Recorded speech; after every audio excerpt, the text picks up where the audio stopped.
Order at 9:02. I will do a quick roll call. Constance Graves, Present. Kashana Owens Cody, Present. Justine McCarthy,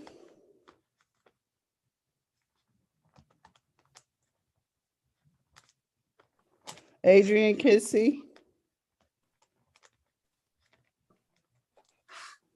Larry Malden, Dominic Mazza,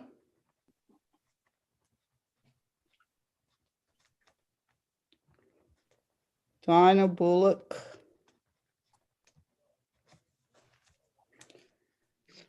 Sam Mather, Present. Pretty Mather, Present. Jeffrey Weiss, Present. and we also have Dr. Lisa Hanley with us this morning. So just so everyone knows, Dominic Mazza previously indicated that he would not be available to attend the meeting today.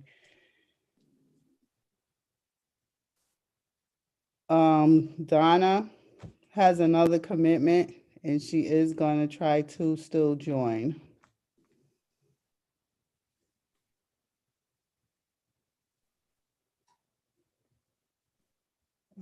Adrian had something else going on, but she said she was going to join the meeting. So the first thing we have is the legal update, and we're going to start with Dr. Hanley. Everybody got a copy of her racial voting analysis report. Hopefully everybody has had the opportunity to review it. So Dr. Hanley, the floor is yours. Thank you. What I want to do is sort of give you the 10-minute overview of a very lengthy, detailed report. But mostly what I want to do is answer your questions. So I hope you've had a chance to take a look at it. As I'm sure that you've heard from Jeff, if not from others, race, that is census data relating to race, cannot actually be used in redistricting unless there is a compelling government reason for doing so.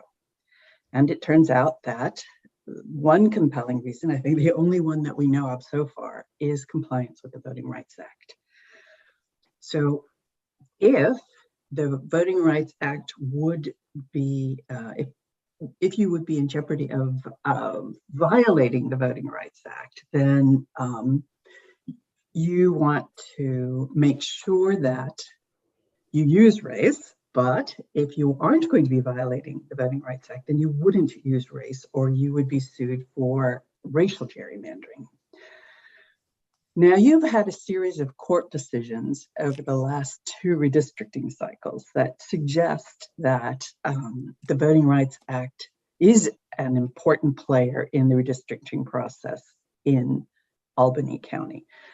In fact, when you drew in 1990, when you drew in 2010, no, was it 2000 and 2010? In both instances, it was found that you had to go back and redraw because the plans that you drew violated the Voting Rights Act. One of the reasons, in fact, the primary reason that the court found that the Voting Rights Act had been violated in Pope v. Albany County, a decision about the 2010 redistricting that was finally decided in 2015, was that voting was racially polarized. What we mean by racially polarized is we mean that minority voters support one candidate cohesively, white voters support another candidate, and it's a different candidate than the candidate the Black voters are voting for. And if it's legally significant polarization, it means that the white bloc voting is regularly defeating Black preferred candidates, unless, of course, you've drawn districts to ensure that that doesn't happen within certain districts. So what the court required you to do in 2015 was redraw 5 districts, so that you had 5 districts that allowed Black voters to elect their candidates of choice. You had 4 districts before that, but it was possible to draw 5 effective minority districts, and that was what happened in 2015.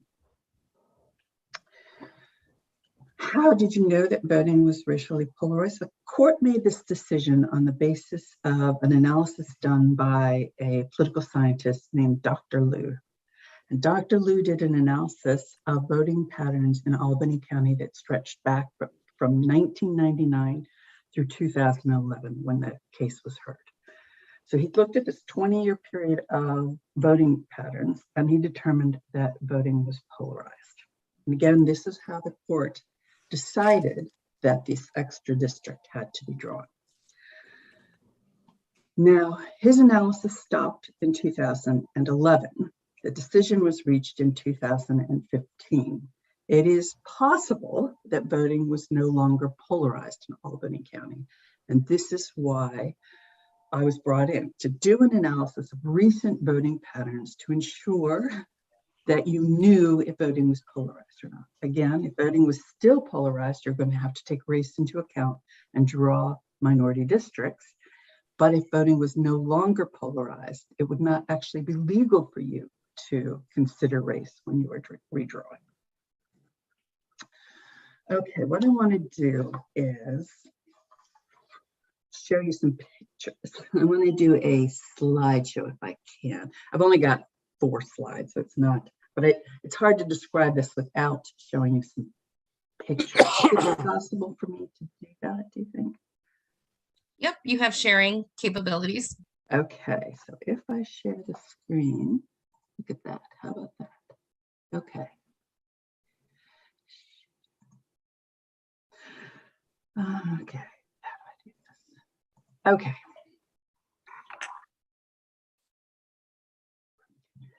So determining how minority voters and white voters vote requires statistical techniques. And the reason for this is, of course, we have a secret ballot here, and we don't have the race of the person on the ballot. So we need to do statistical techniques. And there are 3 statistical techniques for doing these. Unfortunately, the simplest one, called homogeneous precinct analysis, couldn't be used here. And when you're doing homogeneous precinct analysis, what you're doing is you're simply comparing districts. You call them election districts. Most of the rest of the country calls them election precincts, and I'm going to call them precincts, but you call them EDs or election districts.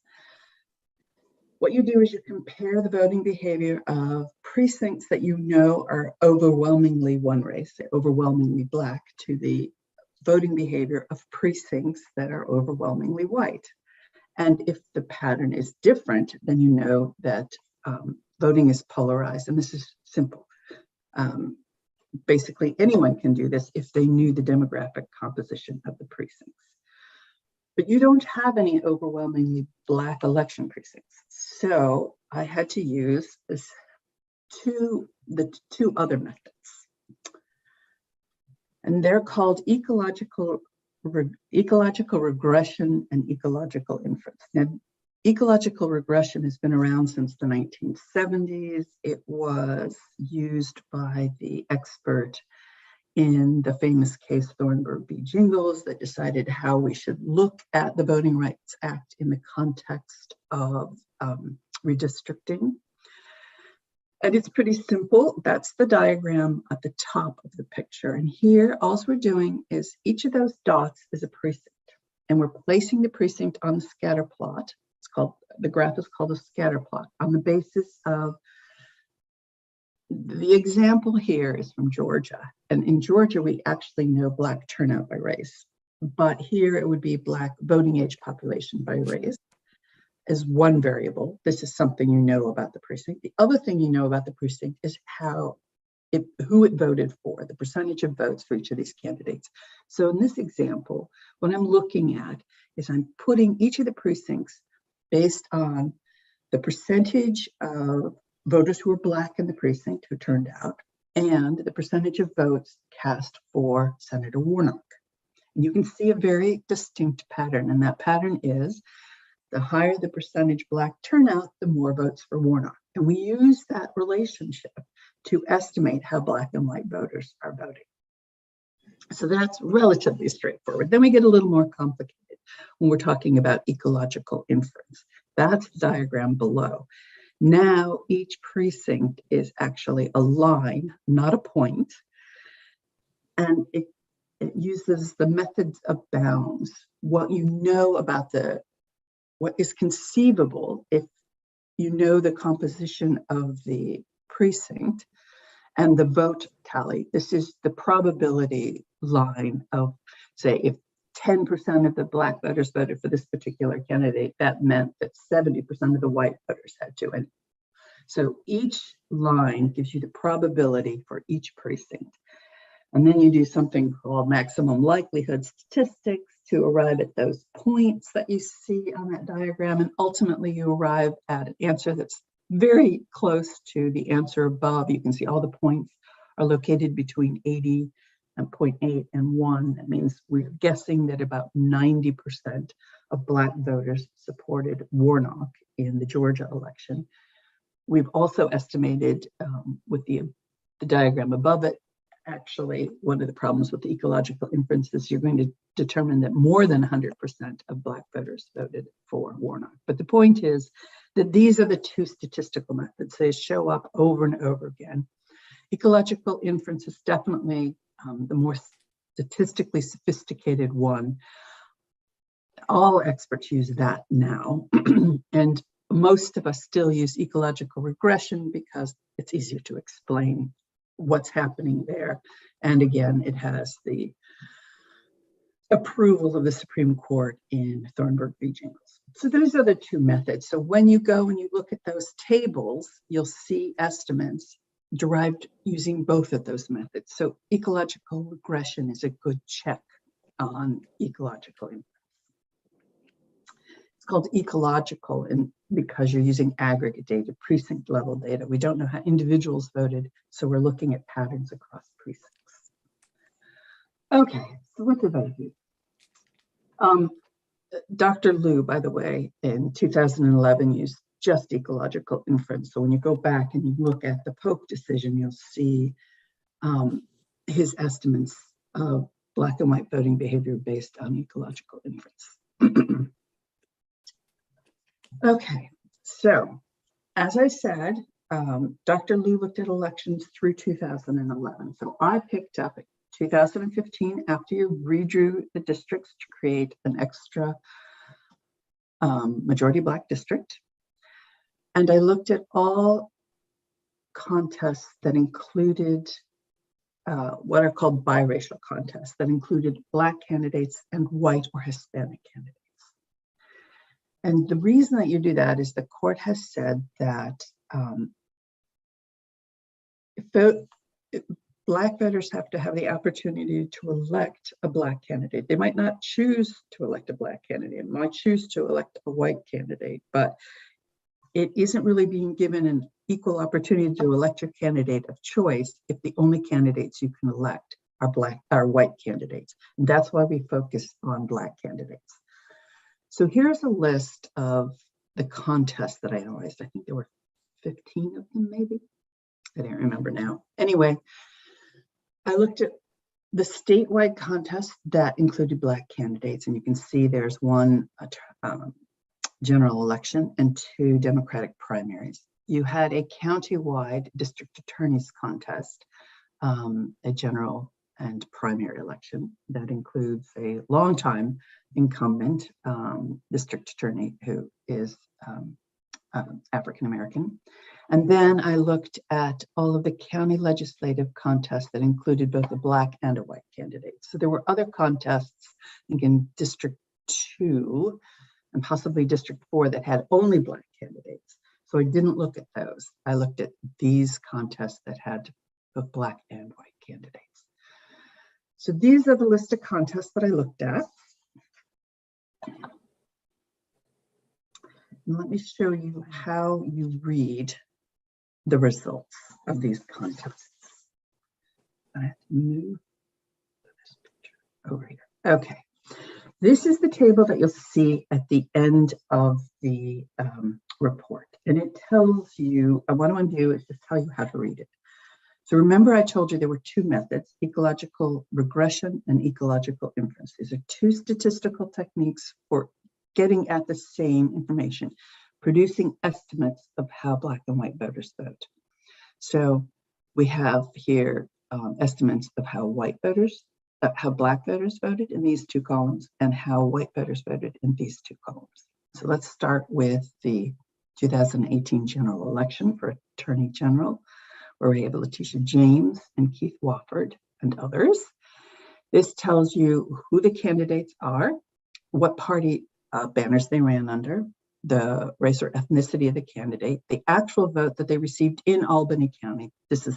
So I took a statewide contest and looked at it only within Albany County. And then here are the estimates. And the estimates are that an overwhelming percentage of Black voters supported James. And here we have a difference of opinion between ER and EI as to how the actual percentage, but it's clear that the plurality, if not the majority, of white voters did support James. Now, this is not surprising because it turns out that Albany County is very Democratic. And over the course of these court cases, they found that voting wasn't polarized in the general election, where whites as well as minorities supported the Democratic candidate. Where voting was polarized was in the primaries. And you can see that in these two primaries that I looked at. So here is, in 2018, there were two statewide primaries that included Black candidates. So Letitia James is running for Attorney General. She has one Black opponent and she has two white opponents. And now the voting pattern is different. Now you can see that a majority of Black voters supported Letitia James when she was running. And you can see that the candidate of choice of white voters in Albany, the first choice was Teachout and the second choice was Maloney. And James was the third choice of white voters in Albany County. You can see the same pattern, same election. This time we're voting for lieutenant governor. And we've got Williams versus Hochul, I think you say her name. Hochul. Anyway, Hochul. Hochul. Right. Okay, you can see a majority of Black voters supporting Williams and the majority of white voters voting for Hochul. So this is also polarized. I'm not going to go through all of these contests. This is how you read the summary charts that I prepared for each of these elections. Any questions about looking at the charts before I tell you what I actually concluded based on these charts? Okay. And the basis of the elections that I analyzed, what I determined was that voting is still polarized in Albany County in Democratic primaries, not in general elections, but in Democratic primaries. More often than not, it happens to be the case that white voters and Black voters disagree on who they're going to support, at least when there's a Black candidate running. And what that means is that you will be taking race into account when you draw your districts. But I think you already guessed that, because I think you're already taking race into account. And that's a good thing, because you would be violating the Voting Rights Act if you did not. So what I want to conclude with is simply saying that just like the 20 years before that, voting is still racially polarized in Democratic primaries, which are the important elections in Albany, since it's a very Democratic county. And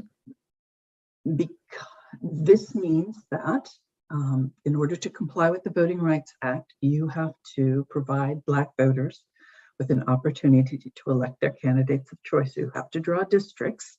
You either have to, at the minimum, maintain the 5 majority Black districts that you have, and you ought to explore whether you can draw more districts. Now, in fact, they don't necessarily have to be majority Black. They just have to provide Black voters with an opportunity to elect their candidates of choice. And in fact, the Supreme Court has held that you don't just pick an arbitrary target, say all of these districts have to be at least 50%. What you have to do instead is you have to ensure that they are providing minority voters with an opportunity to elect their candidates of choice. So in some places, it is the case that you don't need 50%. In fact, you can elect Black preferred candidates at, say, 45%. In other cases, I've worked in Arkansas, for example, 50% isn't enough. If you don't have 55%, then you're not going to be able to elect your candidate of choice. So some of the things that you have to think about when you're drawing districts is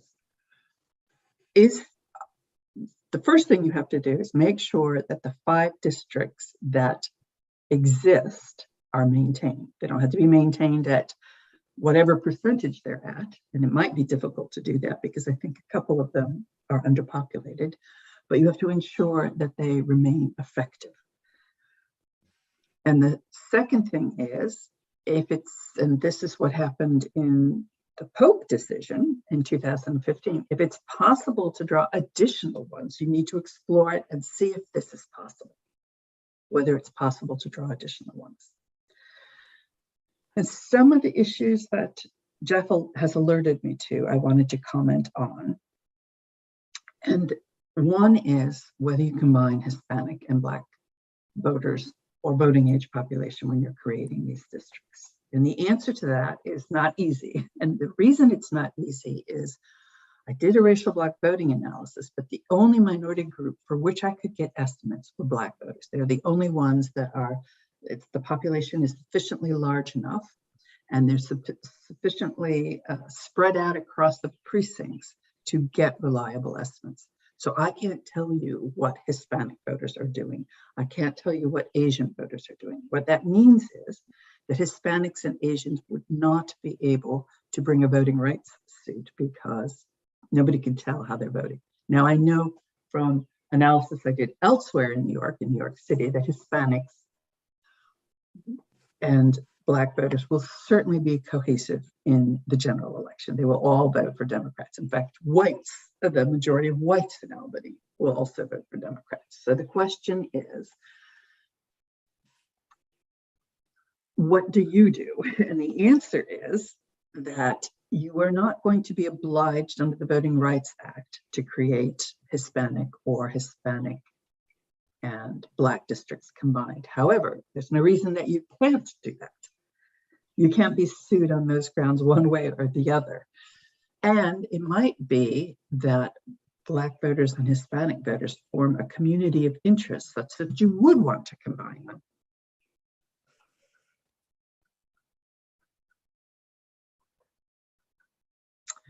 And the second thing I wanted to mention. Can you just say that last point again? Sure. So you are not obliged by the Voting Rights Act to combine Black and Hispanic voters in or voting age population in a district. However, you can do so, and you can do so on the grounds of communities of interest. If you've heard from the public, or you know because you're all active Albany residents, that Blacks and Hispanics form a community of interest. So you're neither obliged nor denied through the Voting Rights Act the possibility of combining Blacks and Hispanics when you're creating districts. But you could certainly do so if you felt they were a community of interest. The one caveat to that is if you can actually draw a majority Hispanic district, we're going to have to think about that for a bit, but I don't think you can you? Have you tried? I don't know if you've tried. I don't think you have enough Hispanics to draw a majority Hispanic district. Does anyone know the answer to that? Yeah.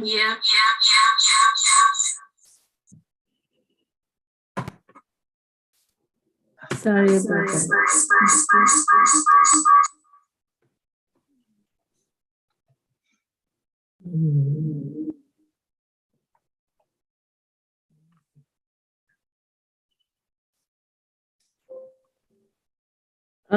Yeah, there is not enough Hispanic population. So, yeah, we did look at the data, but, and we did create a district, which is District 7, where we got the minorities. The non-Hispanic white population is about 45%.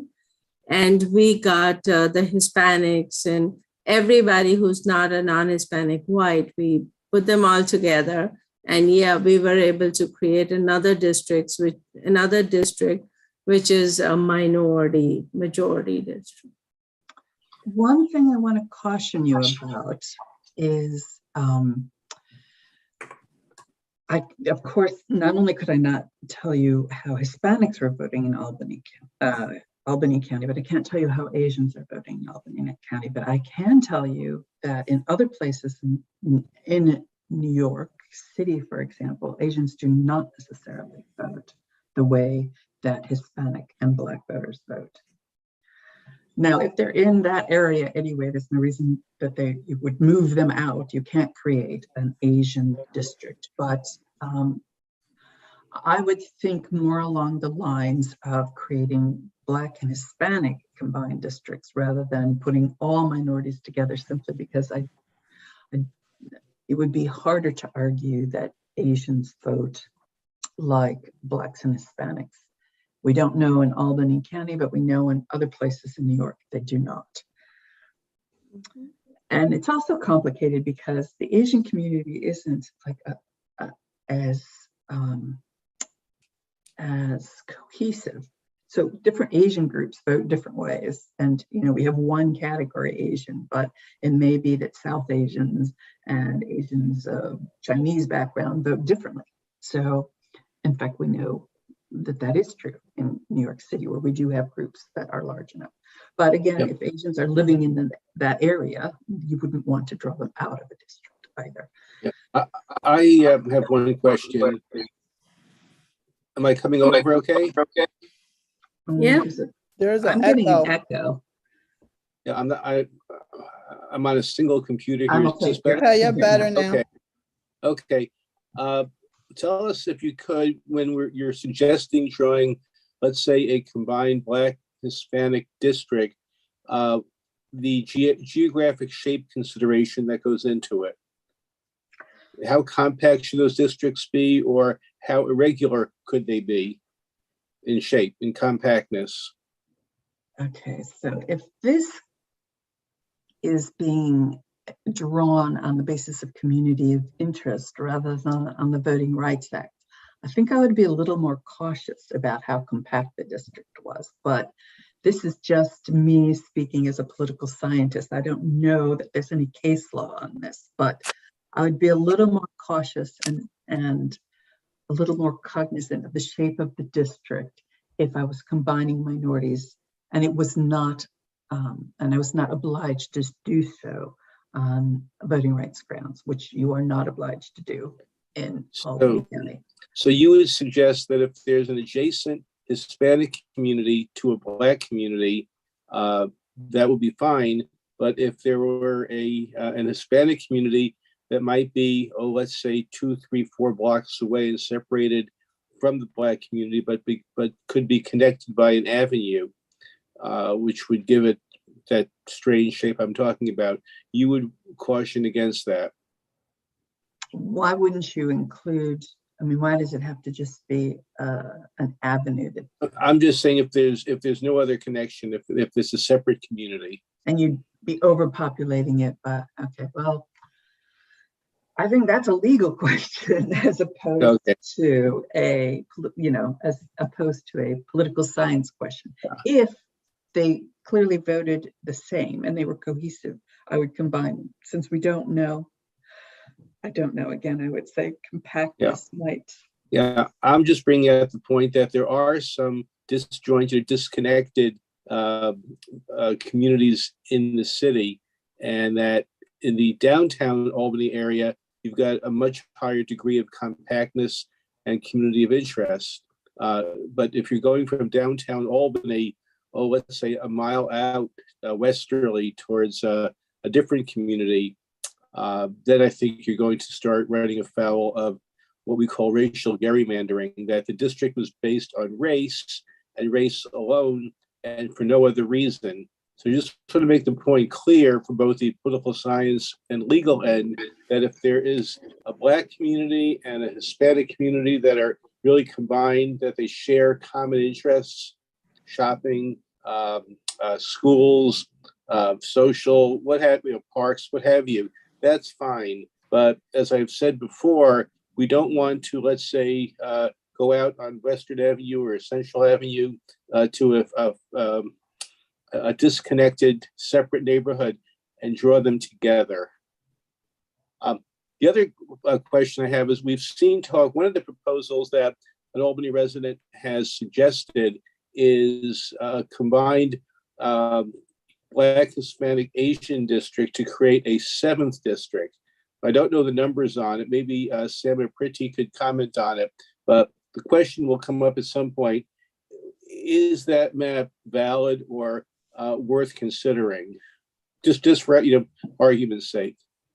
So not on voting rights grounds, but maybe on communities of interest ground. But you're certainly not obliged to draw it under voting rights. Right, and that's the point I wanted to bring out. Thank you.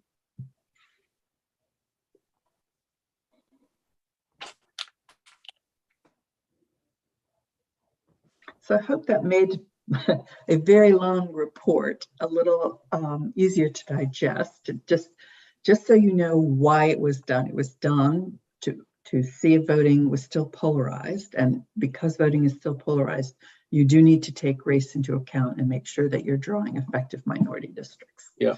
The last thing I'll say is that although it was 7 years ago, Judge Kahn in his Pope versus Albany decision did point out that not just Black residents be considered in districting, but also Hispanic and other races. So that's why this question keeps coming up. And we need to also keep this in the context that Judge Kahn was writing in a different decade with different census data. We're taking the spirit and the meaning of what he said and applying it to 2020 data.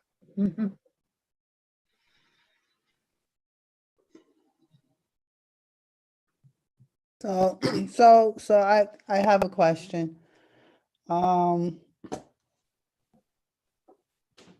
Can you expound on the notion of effective, like drawing a district versus drawing an effective district? Yes. So the way that this is usually done is you identify minority preferred candidates who have run, say, county-wide or statewide, and you look at how those candidates would fare in districts that you are now drawing. So we know, for example, that in the Democratic primary, you would take a polarized contest like the Democratic primary for Attorney General, which you know that James is the candidate of choice of Black voters.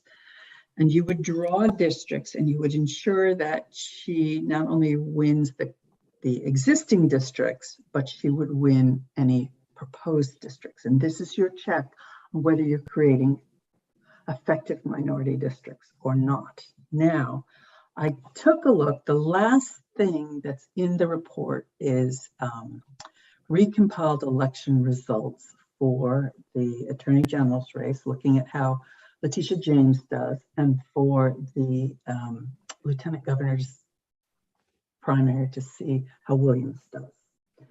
And it turns out that they don't consistently win the already currently existing minority districts. The 5 districts that I looked at, they don't necessarily win. And we know those are effective districts because they're electing Black candidates of choice.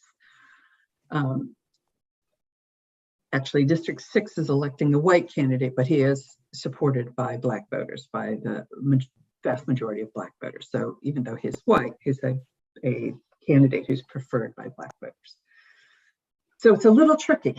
And there aren't any, those are the only 2. You have to use a contest that's countywide. You can't use a, say, polarized contest in District 1 because you couldn't tell if you read your District 1 how it would do in other areas. So you have to take an election that's countywide, whether it's statewide or countywide, and recompile the election results and see how the candidates do. That is the measure that is usually used in these cases to determine effectiveness. And I see that Pretty has her hand up. I have a question regarding District 7, because the other districts are clearly non-Hispanic majority, and that is non-Hispanic Black majority, and that is the best we can do when we look at race. So we have those, but what about District 7, which is not clearly a non-Hispanic Black majority district? It's kind of a mixture of minorities. So based on your analysis, what do you say? How were the voting patterns in District 7? So District 7 is interesting. I actually analyzed it because it had a Black candidate in 2019, and that Black candidate was successful. It is on Appendix A. It is the last contest I looked at, District 7, Appendix A. What page is that? 16. And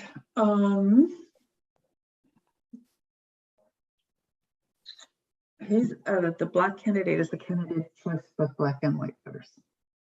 So that is something really good. That means if we make District 7 a minority district, it's good that your analysis is going to prove that a Black candidate has the potential of winning. Well, not only the potential, but actually won. Yeah, I mean, but that was back then. So now we have a potential. This was in 2019. So yeah, this was 3 years ago. Yeah. What that suggests to me is that it doesn't need to be, I don't know what the percentages are now, but I wouldn't pack that district with minorities because it's already electing a minority preferred candidate with a lot of white support in that district. Oh, is that the district that Jeff was talking about? Where I would say that you don't need to do that. If it's really a strange shape, or it's a good shape. It's not a bad shape at all. I'm a little bit worried that you used race in the. Well, that's a tough one.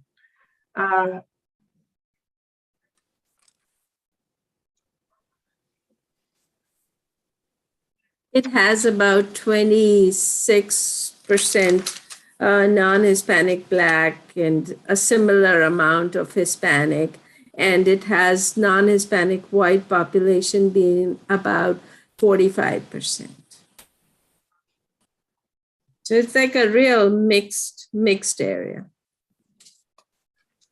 Well, I mean, that it's not going to be required under the Voting Rights Act, but frankly, I think that sounds like a good district if it's shaped well, and if you didn't try and maximize the number of Blacks and Hispanics in it. I don't see any problem with drawing that district, but Jeff might want to comment on that.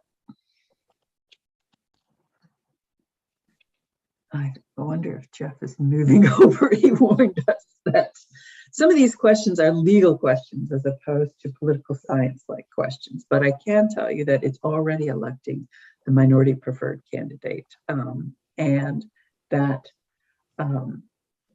given the composition of the district, it must be the case that Hispanics are supporting that candidate as well. But I would make sure that the district was not packed or funny in shape, because it wouldn't be obliged by the Voting Rights Act. I don't know if that answers your question. That is a district that we are trying to say, that we are coming up with a new additional minority majority district, which is not non-Hispanic Black, but it's like a combination of Hispanics and non-Hispanic Blacks. But we didn't go out of our way to do that. We added a few areas, and it looks pretty compact. So,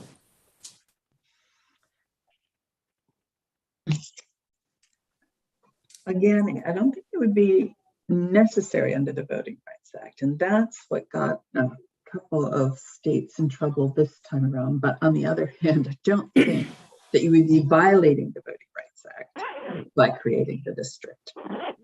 And given the way that the judge wrote the decision in the Pope case, I mean, yeah, why not keep that district? Especially if you have, I don't know if you're having public hearings. Are you having public hearings? Are you getting comments back? And are you getting support for that district? I mean, public hearings are, in some states, like Michigan, that has a law that says, you know, you have to take communities of interest into account. Public hearings are playing an important role in the litigation that's following. Yes, we are having public hearings. We are beginning to get feedback. And so hopefully as we continue to go along, we're hoping that that will increase. That might play an important part in how some of these extra districts get drawn, and also how the non-minority districts get drawn. I want to come back to the idea of looking at the effectiveness of these elections and of these districts. And the caveat, you know, my problem with, I would really recommend doing recompiled election results, except for the fact that the two elections that were obvious choices did not necessarily show that the districts we already know are effective. It didn't necessarily show that they were effective. I don't know if you want to talk about Appendix B a little bit more, but that is an issue I'd like you to discuss with Jeff more. I mean, I don't want you to draw additional districts if they're putting in jeopardy the current districts that you already have. That's what you don't want to do. We're not. We are not doing that. In fact, we are very happy with the draft Plan A that we have put out. All these districts were short of population, but we were able to pick up areas where keeping the shape as close to what it is, and yet be able to maintain the 5 majority non-Hispanic Black districts. So that is something that we're happy about with what we have right now. And of course, we have about 4 or 5 submissions that we evaluated. And there is one that is looking a little bit more promising, where they are adding 2 more districts, but we have to see that if those are viable, because some of them go into different communities and we are not sure. So once we hear from the communities and in the public hearings, we'll know better as to how we could explore those things, those districts as well. This is, you know, the courts have talked about how you determine the effectiveness, and we don't want to look at just the Black voting age population or the combined minority age population. This is when we want to start looking at election results. And again, don't put in jeopardy the 5 districts that you have to create extra ones. But there are 2 ways that you could tell if this, I mean, you would look at recompiled election results, but you also, you know, those were underpopulated and you brought in population, but the population that was there, does that pretty much stay there and you just bring in more people, or have you had to redraw substantially? No, the population stays. We got a few blocks to add the population that we needed. So we are keeping everyone who's there. And and we've tried our best to make the districts look good, and no snake-like districts or anything like that. We have tried to keep things compact. So when you took districts that were, say, 51% Black and voting age population, and you knew they were effective, but you had to add population, the population that you added is going to be important if it was a lot of people, but I don't think you needed to add a lot of people. We needed to add about 200 to 300, 400 people. And what happened was that, like for example, in District 2, it used to be 54% non-Hispanic Black and total population and 51% non-Hispanic Black voting age population. But when we did include the areas, the percentages fell a little bit, but it still remained. So from 54, it became 53, 51, that type of thing. But it still is an effective district. So you have to be careful. You can't say effective without actually looking at election results. When the court says effective, they mean, will it function to elect the candidate of choice? And you look at election results. But again, the problem here is that the election results we have to look at show that these districts are not necessarily effective, and we know that they are. So ordinarily, I would strongly say you need to look at recompiled election results. And the courts also say you have to look at recompiled election results. But here it's more problematic because the elections we would look at don't necessarily tell us what we need to know. I see a hand up. Yes. One of the things too, when we look at drawing these districts, you look at where the minority population is concentrated, it's really in the city area. So even if we were trying to reach out and get more minorities into a district, we would be crossing probably municipality lines, but also we would come up with some rather irregular shaped districts. So our numbers are concentrated in a certain area. And it is compact. So there's not a lot you can do in terms of trying to bring in other minorities because of where those minorities are located. So I think this makes it easier in one sense. That's right. I think that you probably, I can hear Jeff trying to say something. So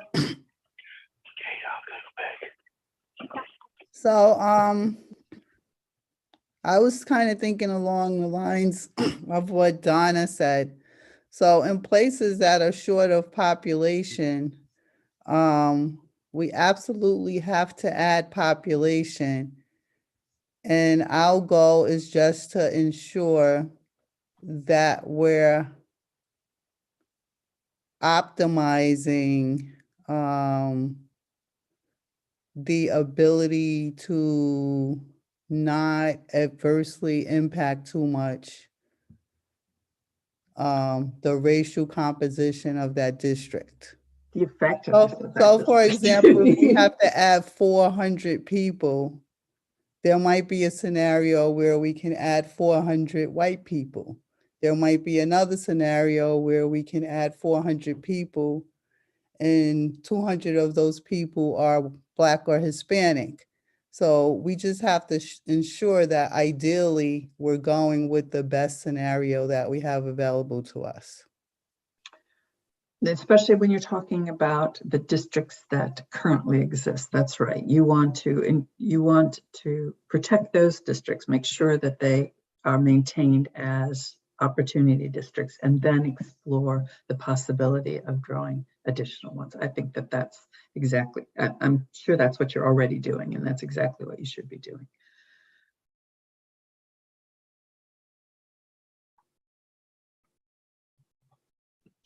Have I answered all of your questions? Does anybody else have any questions? Oh, I just have one more question. The PowerPoint presentation that you just showed us, will you share that with us? Absolutely. Okay, that would be great. Does anyone else have questions? Any remaining questions for Dr. Hanley? Thank you, Dr. Hanley. You're welcome. Have a good morning. Goodbye. Thank you. Thank you. Thank you. Thank you. So, Kashana and I have to be at Washington Park for a community engagement event. And we need to leave like as close to, I guess, 10 as we can. So we're not going to get through our full agenda, but we really needed to allow Dr. Hanley time to present her findings. So I'm just gonna, so Sam and Pretty, did y'all have anything for us this morning? I think we shared the demographic data with you all, and we showed you the submissions that we have received so far. And I guess that is the update that we have. The competitive analysis. Yeah, the comparative population analysis, plan analysis. So we already provided you with that. Okay.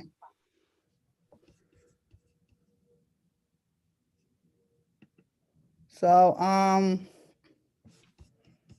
the two things that we probably need to spend a few minutes on is we have a public hearing coming up on May 4th.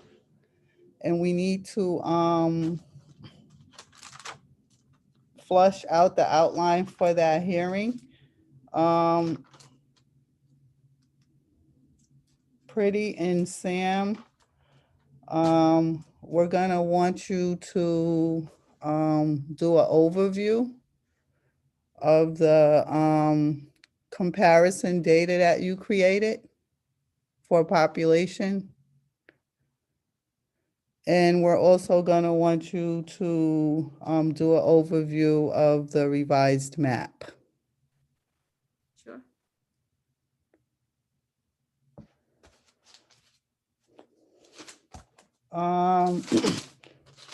The other things that we're gonna need to do as part of that hearing,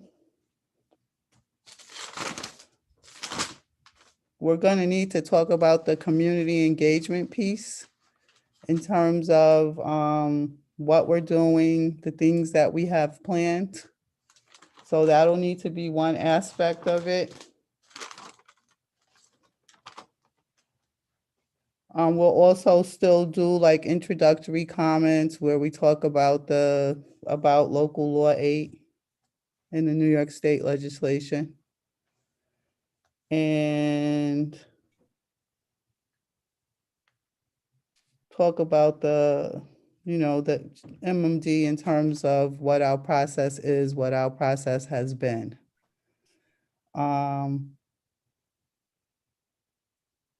And so what else, does anybody else have thoughts on other things that we might need to add to that?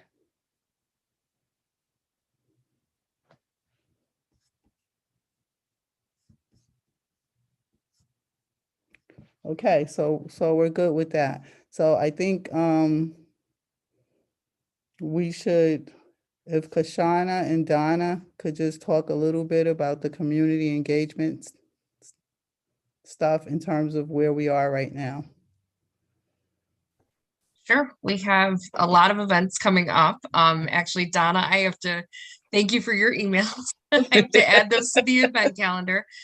So we have next week is we've scheduled a town hall for community-based organizations, churches that we're going to promote and have people register for. Marie and Donna are going to lead that on, I believe, is it Wednesday? Thursday late morning. So we have the flyers and we'll be sending that out. But what I did is I made, you know, right now we can access Zoom. We actually have an opportunity to get people to register. So we have their names, their organization, their emails, so that we can add that to our existing spreadsheet of different organizations. So that's next week. Marie and I are heading to the egg hunt this morning to display our maps and to get City of Albany residents that are at the event engaged in the maps. And then we have a bunch of library events. I'm going to reach out to all the libraries again and just let them know again what we're doing, share the flyer that Donna has created as well, just so that they were like, they know what we're like, if they see traffic coming in, like they know why I put the hold on, but I just want to alert them and then make sure they have the right contact information for who will be at the event. I will update Sign Up Genius because Donna shared some dates. So we're adding a Green Tech date. We're also going to be adding the North Albany Post once we have that solidified. And then Albany Housing Authority did reach out to me with different placements and date opportunities. So I have to work with George on that, but there's more dates that will be coming. But thank you to everybody that signed up so far because it's pretty full. I couldn't even find a place to put myself, except for today's event. So, but lots of opportunities to get out in the community and educate them on the redistricting process, get their feedback on the maps. But if you find out about an event, hear about an event, let Donna or myself or Adrian know, because we're capturing all this and then reaching out to those placements to try to get ourselves in. Still haven't heard back from Tulip Festival. Marie, I did try to reach out to them too, but I haven't heard back to see if we can do the same thing that we're doing today at the Egg Hunt. Yeah, I think we got to see if we could find a different contact. Okay. Donna? Oh, I was just going to say, I think this week coming up, we have our public meeting on the 4th. And then on Thursday, we have our community engagement forum at Arbor Hill Community Center. And then the second week of May, we have something almost every night. We have a community engagement forum. We have one I know on the 10th, 11th, and the 12th. Looking to check the 19th. And the 19th. So we have May 9, 10, 11, and 12. And then the week following we have, which would be the week of the 16th, starting with Monday the 16th. I know we have, I think we have one on the 19th, which is at the Arbor Hill West Hill Library. And I think we have one, nope. And we have a public meeting on May 18th as well in that week. And then we have some scheduled for the week of the 23rd as well. So I know we're waiting to hear back from a couple of places, so we do have room for those. But as Kashana said, if you go to Sign Up Genius and just check to see, you know, what's out there, because we're kind of like making a real effort, a real push to get out to the community. Connie? You muted. Yes, I was just gonna say about flyers. I can distribute some flyers, but do we have them for the upcoming meeting on the 4th? Yes, we have a flyer that actually reflects the hearing on the 4th as well as the hearing on the 18th. Okay. So I can distribute copies of the flyer. We're going to be using some of them today. Okay. We also have community engagement flyers that have like two of the upcoming dates on them. Okay. And Well, maybe I location. can meet you somewhere and get a bunch of them. And relative to community engagement, I would just say that there's probably going to be situations where we're going to be double booking events. So like, for example, on May 26th, we already have something. I think that might be that South End Night Market maybe. And we're also going to present for the NAACP at their meeting. So there'll be opportunities for that as well. Let me see what else we. And Kashana, I just go ahead, Marie. Nasim texted me in the wee hours of the morning to tell me that he was not feeling well and he would not be joining today. I should have said that earlier. So keep Nasim in your thoughts and prayers. Send him some good wishes, some good energy so he could get well.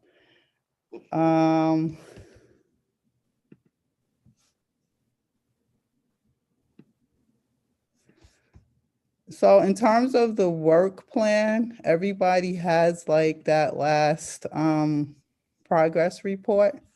Everybody's encouraged to review it. I know Justine, sometimes when she reaches out, she doesn't get feedback. I just want to encourage everybody to like stay engaged in the work plan progress because it accomplishes a few things for us. One, it keeps us all informed of everything that's going on. Two, it documents all the stuff that we're doing. And so when y'all get requests from Justine or phone calls or emails from Justine, please try to get back to her. Marie, can I And add something to that really quick? yes, Just wanted to let you all know, the commissioners specifically, I emailed you guys, I Justine, believe. you have an echo or something going on. Is this okay? Or is this Yeah, still the it's same? better. Okay. So I just wanted to add to that I've emailed you all, the commissioners, between Wednesday and Thursday. If you can give me a response by the end of today, that would be perfect, so that I can complete this report for now. But that's all I wanted to add. So yeah, so if there's anything that anybody wants to add to what I sent out, give Justine that feedback.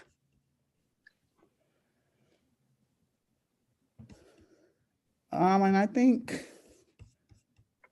there's no new business. So I think we're done. So I will entertain a motion to adjourn. I so move. A second.